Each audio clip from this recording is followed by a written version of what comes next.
A paz esteja com todos os irmãos da Igreja de Deus em Cristo Jesus, nosso Senhor. Dando continuidade em nossos estudos, trazemos hoje o título O Evangelho segundo as Escrituras. O verso áureo está em Mateus capítulo 15, o versículo é o 3. Diz assim: Ele, porém, respondendo, disse-lhes: Por que transgredi vós também o mandamento de Deus pela vossa tradição? O objetivo é mostrar que em todos os tempos tem havido pessoas que julgavam poder melhorar as exigências divinas, visando prestar melhor serviço do que aquele que Deus requer. O Senhor, porém, sendo imutável, proíbe qualquer alteração nos seus mandamentos.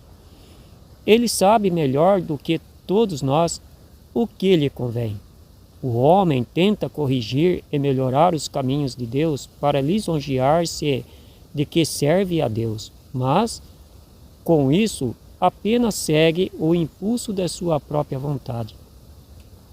É o inimigo, o arqui-enganador, que leva o homem a inventar métodos de adoração que Deus nunca exigiu e a colocá-los no lugar dos que Deus ordenou. Tal procedimento equivale a substituir os mandamentos de Deus pelas tradições. Esse gênero de culto imperava nos dias de Jesus. Ele, porém, o reprovou, classificando-o em vão. Mateus capítulo 15, verso 3, 6 e 9.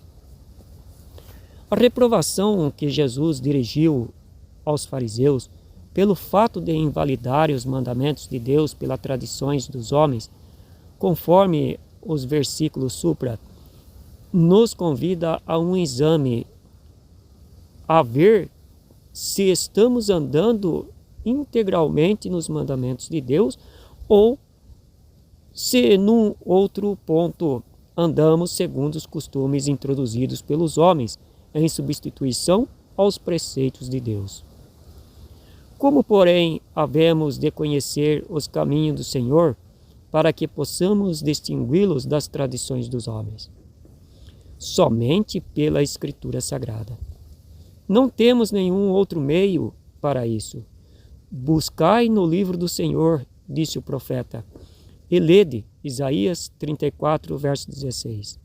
O próprio Jesus disse: examinai as Escrituras. As Escrituras não podem falhar. João capítulo 5, verso 39, capítulo 10 e 35.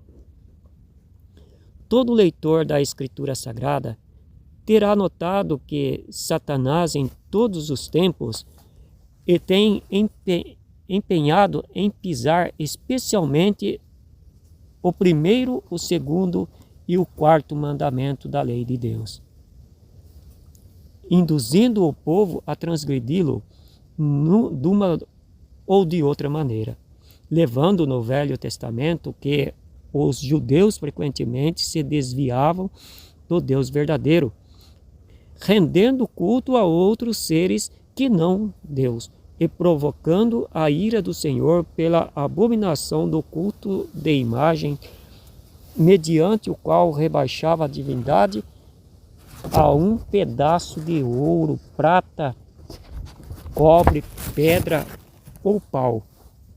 Ao mesmo tempo em que, pela transgressão do sábado, perdiam de vista o Criador, honrando e servindo mais a criatura do que a ele. À maneira dos judeus, também os cristãos não resistiram aos ataques de Satanás, dirigindo mormente contra esses três mandamentos de Yahvé. Logo nos primeiros séculos da era cristã, foram arrastados à apostasia que, segundo predição dos apóstolos Paulo, em 2 Tessalonicenses, capítulo 2, versos 3 a 12, havia de induzir-se na igreja após sua morte.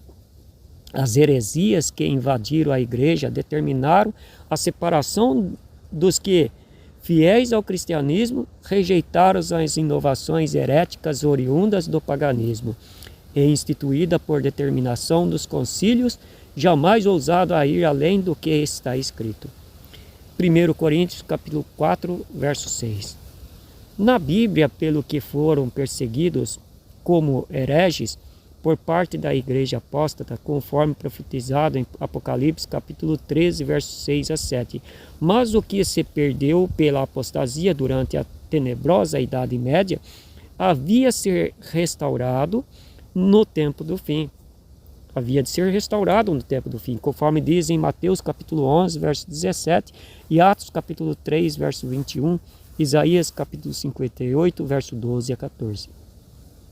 Chegando o tempo da restauração, Deus fez resplandecer a luz da verdade sobre seus servos, e as trevas se desfizeram por completo. Compreenderam então, mediante profundo e consciencioso exames da Bíblia e dos documentos históricos, que não foi Cristo, mas sim o papismo que mudou o sábado para o domingo. Viram que a santificação do primeiro dia da semana não é ordenado por nenhuma passagem da Bíblia, pois é mandamento dos homens. Viram igualmente que a errônea suposição de que o sábado foi revogado por Jesus não tem fundamento algum nas Escrituras Sagradas, pois baseia-se unicamente em conjectura e argumentos humanos. Rejeitaram, portanto, as teorias dos homens, que a ninguém pode salvar, e disse, como o apóstolo Pedro: Senhor, para quem iremos nós? Tu tens as palavras da vida eterna. João capítulo 6, verso 68. Conclusão: a finalidade desta pequena obra é, pois, desviar os tantos quantos a lerem das teorias dos homens e dirigi-los para as palavras da vida de nosso Senhor e Salvador Jesus Cristo.